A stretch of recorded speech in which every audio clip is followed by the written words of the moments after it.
At the opening round of NZ World Series Sprintcars, we saw the youth rise up.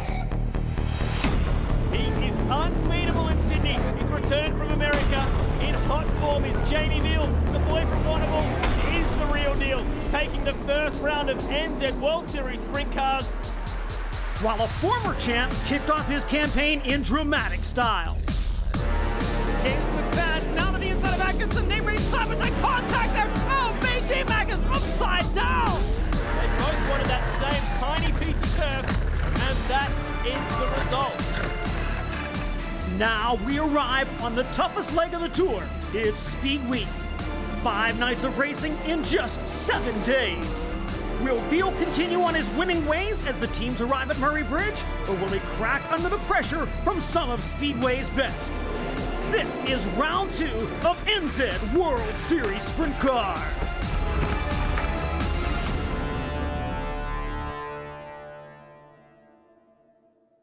It's been a great night of racing so far at Murray Bridge Speedway, the track which hosted the Australian Sprint Car title back in 2005, hosting yet another round of NZ World Series Sprint Cars supported by High-Tech Oils. Johnny, it's B-main time right now. Just the top 6 from this make it into the main event, and these drivers are on a racetrack that is completely unfamiliar to them. We've done a massive grade and water addition since the finish of the heat races, and so the track's going to be a lot different than what these guys have seen, especially now that the sun has completely set. Probably not so slide job friendly as well, which is good news for Dave Murcott. He's starting off the front row alongside Darren Molyneux, 2 very experienced drivers, lead us to the green flag.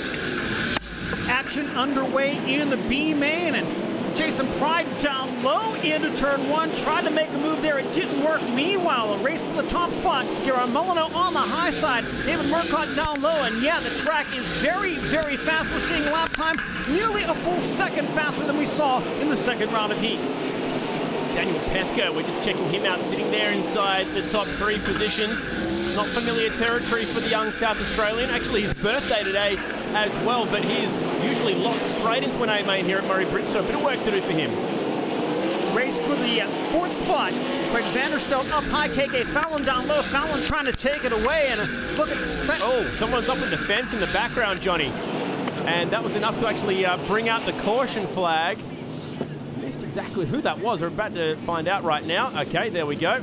And that's Shannon Barry. So a rough night continues for Barry. We've seen him involved earlier in heat race competition, now finds himself parked up against the wall at the exit of turn 4. See if we can try and decipher this one a bit more. Oi!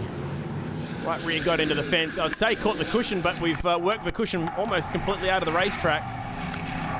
Barry just got up high, the right rear gets into the wall, and it sucks the front end into contact as well, and it looks like he'll be done for the night. Disappointing, so no chance of making tonight's A-main for him. 6 drivers to make it through to that all-important A-main that's coming up later tonight. Molyneux, your leader. Back to the green flag we go. Daniel Pesca taking a peek to the inside. They can't do anything in the race for second with David Murcott. Again, the track is fast, but it's fairly narrow here early on in the B-main. Rough night for the Australian number 1 so far. Murcott missed the A-main here last year very early on. Here we go. This is the race now for the transfer spot. Mayolo and Tranter, a couple of South Aussies, nearly contact on the backstretch. Oh, how close was that? Tranter trying to hang on for the transfer spot. Mayolo just behind him, and Jason Pride trying to work his way back after getting crossed up on the opening lap.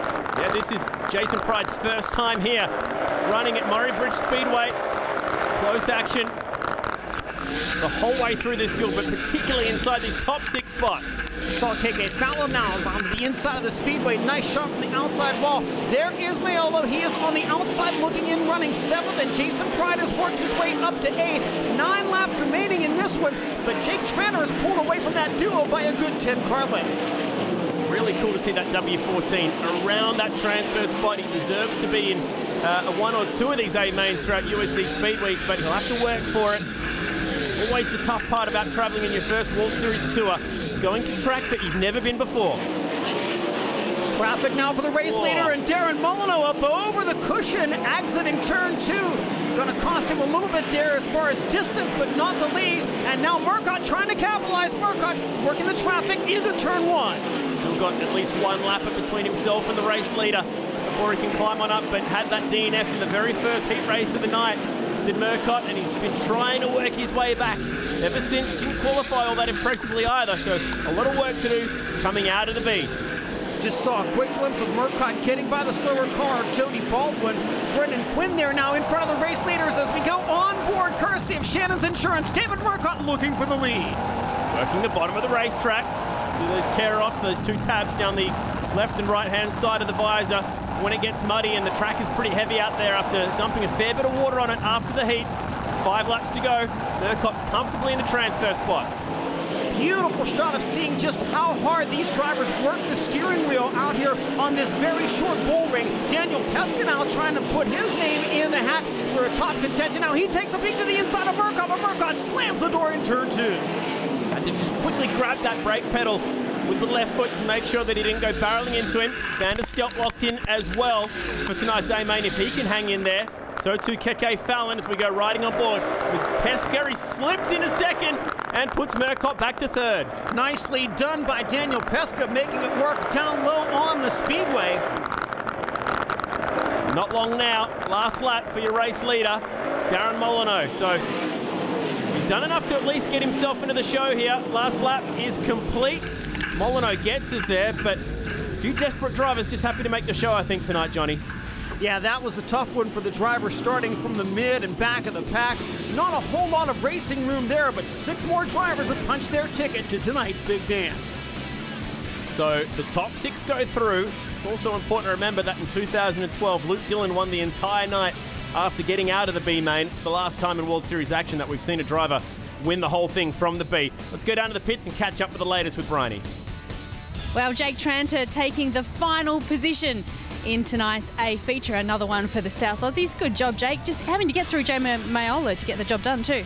Well, yeah, Jamie got us here on the bottom, and I knew we were on the bubble. There was a couple of restarts there, and yeah, just got around the top there real nice and went to the bottom just to be conservative, and yeah, it worked real well.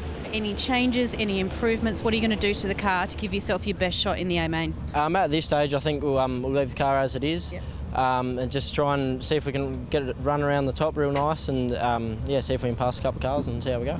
All right, good luck. Cheers, mate. Thank you. Nearly time for tonight's A-main here at Murray Bridge Speedway, round 2 of NZ World Series Sprintcars, supported by High Tech Oils. But Johnny, we just want to check out some of the highlights from the top 8 shootout. This is how we set up the front 4 rows of the A-main. Defending World Series champion Brooke Tatnall making use of the high side of the speedway. He would wind up 4th in the shootout. And drama for Jamie Veal. Look at the side panel collapse on the top wing of that car. He'd end up 3rd. He'll start inside of row 2. This man doing an amazing job tonight. James McFadden has locked himself into the front row alongside Luke Dillon, who takes out tonight's top 8 shootout at a track we know he loves. We mentioned that he won it from the B main here a couple years ago. Well, he doesn't have to do that tonight, Johnny, because he's got himself a front row start. He's got the front row, but he's got a strong contingent behind him, including Stephen Lyons, who was the winner here last year in the second of our 2 World Series rounds. Matt Eagle, the surprise winner, the first time World Series visitor.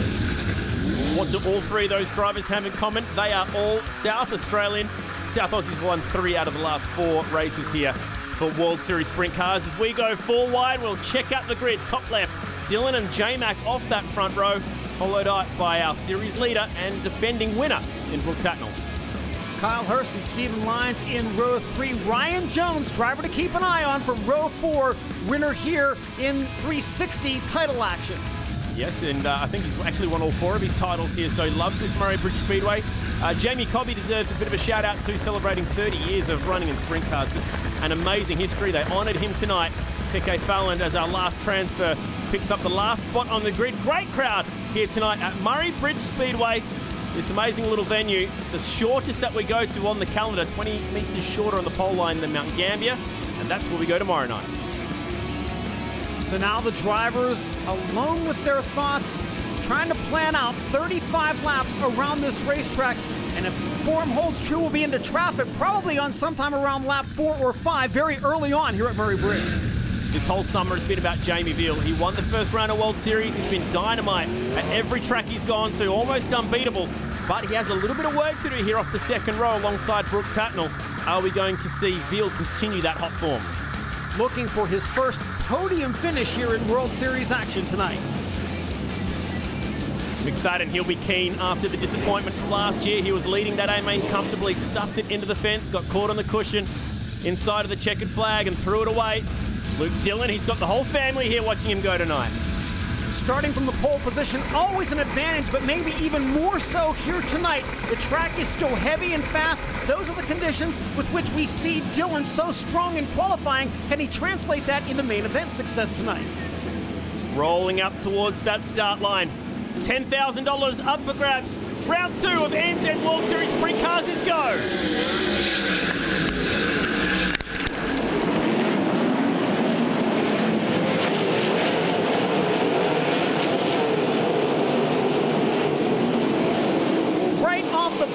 James McFadden strong in the opening lap. Stephen Lyons, Ryan Jones, and Luke Dillon go 3 wide, racing for second. Ryan Jones, we said he'd be strong here. He loves this track, and here he is fighting for a World Series podium, just where he wants to be. That Schlam West Australian team will be absolutely loving watching Ryan Jones towards the front. Shannon's Insurance on board as he gets a little bit bumpy, trying to chase down Stephen Lyons, and under pressure from Jamie Veal. Veal working the low side of the speedway now. Jones goes down low as well, coming after Lyons. Brooke Tatnell trying to move through the field, and we've got a glimpse of Kyle Hurst there as well. We're right on board with the fast Californian, 3 times inside the top 5 here at Murray Bridge in the past.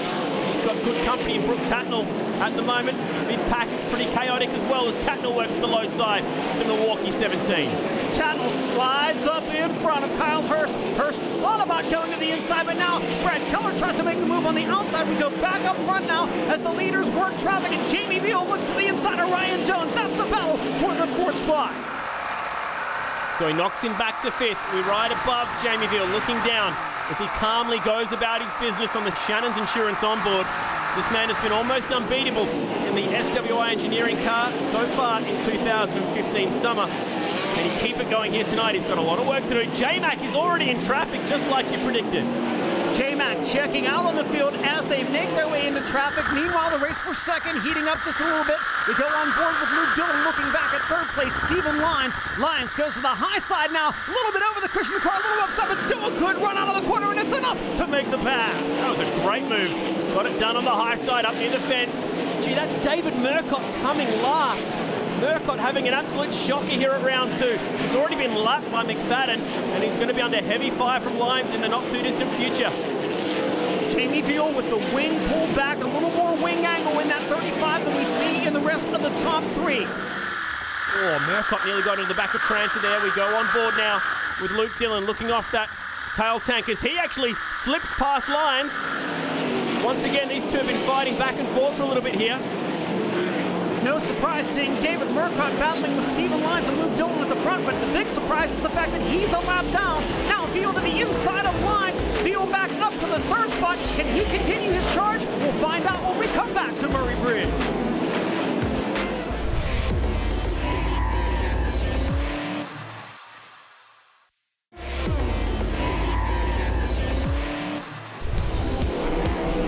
Nestled alongside the Murray River, we find Murray Bridge Speedway. James McFadden is leading here. We're not even a third of the way through the A-main, and a good battle for second. Luke Dillon in the blue 26 fighting his way alongside these guys. Change for position there, Johnny. Stephen Lyons on the inside gets the 3rd spot back from Jamie Veal. Veal back on the attack on the high side, and they bang wheels at the midpoint of the front straightaway. And there to try to capitalize is 5-time World Series winner here at Murray Bridge, Brooke Tatnell. No man has won at the bridge more than Brooke, so he's eager to get his way through. He's got a few very heavy hitters before he can even get towards James McFadden. Back on board with Veal. Veal comes off the bottom of the racetrack and now to the high side in the next corner. Great battle there. Jamie Veal in the middle of the speedway. Stephen Lyons is there. Luke Dillon as well. And Brooke Tatnell, Brad Keller trying to make his way into the mix. Wow, 5-car battle, all for the last couple of spots on the podium. McFadden's in another world. He's a good 4 or 5 cars up the road ahead of these guys. But look at this epic battle for second. Luke Dillon's got him for the moment. Jamie Veal in 3rd. Veal slides up in front of Jake Tranter, who is a lap car. Stephen Lyons down to the pole line with Brooke Tatnell all over him. Now Keller takes a peek to the inside of Tatnell. They'll race side by side into turn 1. Oh, Keller gets very close to the tail tank of Lyons, and Definitely a big moment there for Tatnall. That car just got real tight in the mid part of the corner, sent him up towards the cushion. I think part of it. Oh, Keller gets in the lines and gets into the wall on the front stretch, and now Tatnall to the inside of Keller can't make the pass. Wow, he bounced off that wall, manages to keep going. Surely something will be bent there as he goes back up towards the top, where he's very comfortable to run. We know Brad Keller can run around the wall here all day long. We've seen it in years gone past. Tranter, contact. Jake Tranter got sideways, and again, Brad Keller got into him. If there wasn't any damage from the contact with the wall, there may be damage now to Keller's car after he got into Tranter, but Keller's still riding the high side of Murray Bridge. Awesome stuff. We've powered through 21 laps, caution-free. McFadden, the leader, comfortably as we check out Keller, trying absolutely everything to catch up and fix that lost time. He's hanging on inside the top 5. Keller got loose exiting the corner there, but Tatnall wasn't close enough to capitalize. Traffic heavily into play in this one with 12 laps to go. Here is your race leader, Shannon's Insurance on board, close quarters action. He's just rolling it around up there on that cushion.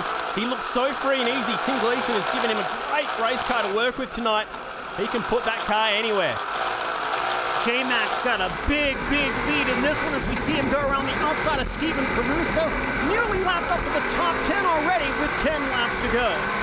Just looks so comfortable at the moment as we take a peek off that rear tail tank. Running the top through 3 and 4 dives back down to the bottom. No room this time. Seems to be a little bit patient here. He's got a huge lead, but of course in a sprint car you don't really know how big that lead ever is. Close call there out of turn 4. Jamie Cobby up the racetrack, and J-Mac able to turn it right underneath him. Now he'll pursue Daniel Pesca into turn 3. Goes to the high side of Pesca as he got no momentum. He'll switch it back down low. That's what I mean. He is driving every single line imaginable around Murray Bridge tonight, just so free and easy. That's twice we've seen him come off the top of the corner and then turn the car hard to the left as he begins the straightaway and make the move around the lap car. Now Randy Hannigan right in front of him, and then it's Matt Eagle in front of Hannigan. Randy Hannigan back from the US of A, actually driving Maxim chassis, which he has assembled himself now, so a bit of a different way to go sprint car racing in Australia this year. Oh, we've got the caution out. KK Fallon sideways in turn 2, and so what was a huge lead for James McFadden will now disappear. This could change everything. I had a feeling we were going to get the whole way through tonight's day without a caution flag the way it was heading, but there is Fallon. Let's check out this start from James's onboard once again because he just checked out. Yeah, drove right to the top of the racetrack, entering turn 1, and then right through the middle out of turn 2. Boy, that car is just so strong on the starts. Sit that thing anywhere. He's driving through the middle of the racetrack, wasn't even getting that close to it. Actually, good battle between Ryan Jones, wasn't it, and Luke Dillon. So Jones was second there for a few laps, but just couldn't hang on inside the top 5. He has faded just a little bit. And this was that unbelievable battle for second that was raging on for lap after lap. Keller was in there for a little bit, but then he had 1 or 2 moments of contact. There was Tatnall getting caught up on the cushion. I think this is the one here for Keller. Oh, over the right rear of Stephen Lyons, and fairly heavy contact with the front end on the concrete wall on the front stretch. Keller able to drive on. And then he got caught up with Jake Tranter. So Tranter there, sideways, close call for Keller. He's escaped 2. You're not always that lucky in a sprint car, but he's managed to get away with a couple and through the big slide job to say thanks. And that was pretty hectic stuff. Okay, we need an ad break. James McFadden is the leader, but let's go back 12 months ago. It was this night where it all came crumbling down. He was looking so comfortable out in the front, caught the cushion, a really awkward crash. When we check out the onboard vision, well, it says it all, doesn't it? The audio from this crash is just awkward, and then he threw the steering wheel away in disgust. As we get set to go green, James McFadden has been absolutely dominating this A-main. Yeah, McFadden's lead was up nearly 6 seconds before that caution flag waved, and now he'll have to try to hold on for the final 5 laps. He was great on the initial start. Let's see how he goes on the restart. 6 seconds at a venue where it only takes you 12 to complete a lap. That is a big lead, but it's all been dissolved. Good restart, though. He ekes out that little lead ahead of Luke Dillon. Dillon's been on the podium here plenty of times, and it looks like he's going to get another one. And Veal trying to hang on for his first podium here. under heavy fire from Stephen Lyons. Lyons goes to the top of the racetrack, right rear on the cushion, powers around Veal at the exit of turn 2, moves Stephen Lyons into the top 3. Worked out beautifully, but he's not done yet. He's come from 4th on the restart, and now he wants Luke Dillon. Oh, just grabs the cushion a little bit hard that time. And again, you can see just how hard these drivers work in the cockpit of these 900 horsepower monsters. Veal back to the inside of Lyons. Can't take the 3rd spot. They'll go side by side into turn 1. Oh, Veal just cannot find any drive down that low, especially at the exit of turn 4. But he's not going to get around Stephen Lyons running the top. He needs to try a different line. It's not going to work. Penultimate lap for J-Mac. McFadden, a big lead once again. Lyons goes down low in 1 and 2 to take away Veal's racing line. Jamie Veal, another shot at the bottom in 3 and 4, but Lyons now pulling away for that 3rd spot. Last lap, and it's all about James McFadden. He's down towards turn 3. This battle for the last spot on the podium has been good, but this one is going to go to the young man who's just moved back to Warrnambool. James McFadden gets the win from Dillon, Lyons, Veal, and Keller somehow hangs on to 5th. He had an eventful A-main. Great work, J-Mac. McFadden opens up Speedweek with a dominating performance at Murray Bridge, and I'd have to say that the monkey from last year is now off of his back. Yeah, I couldn't agree more. That is his first victory here at Murray Bridge in a World Series sense, and that means that Lyons and Dillon will stand on the podium here for the 5th time in World Series. Those guys love this venue as well. Great work from Brad Keller. Brooks Hatnell maybe showing his hand a little bit here and maybe just hemorrhaging 1 or 2 points that he might need later in the week. 10 grand in the hand though for James McFadden. He'll be absolutely elated with that one. He's down on the infield with Bryony Ingerson.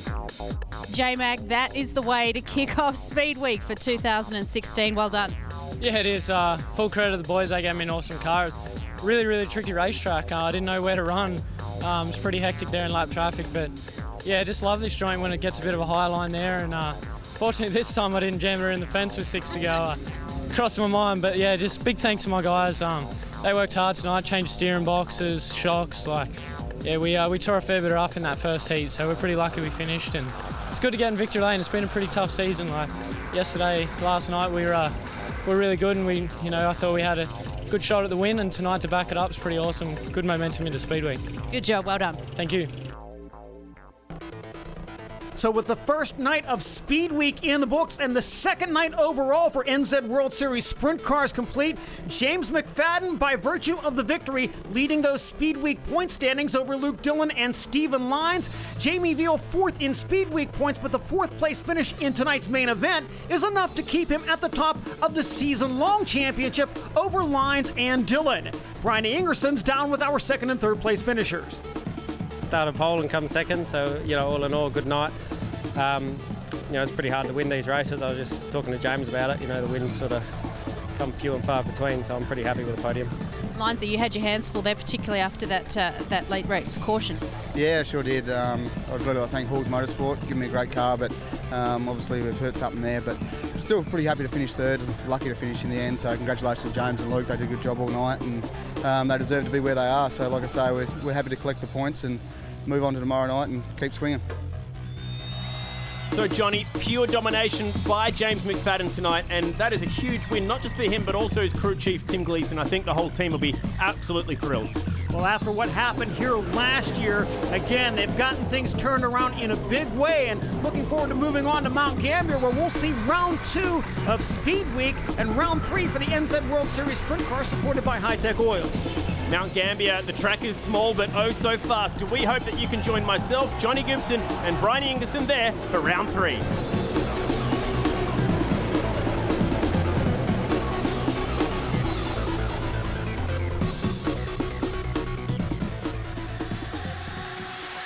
We have more to come after the break as we head back into the Speedweek studios for the final round of the High Tech Oil Speedweek E-Series, powered by Gran Turismo Sport and PlayStation 4.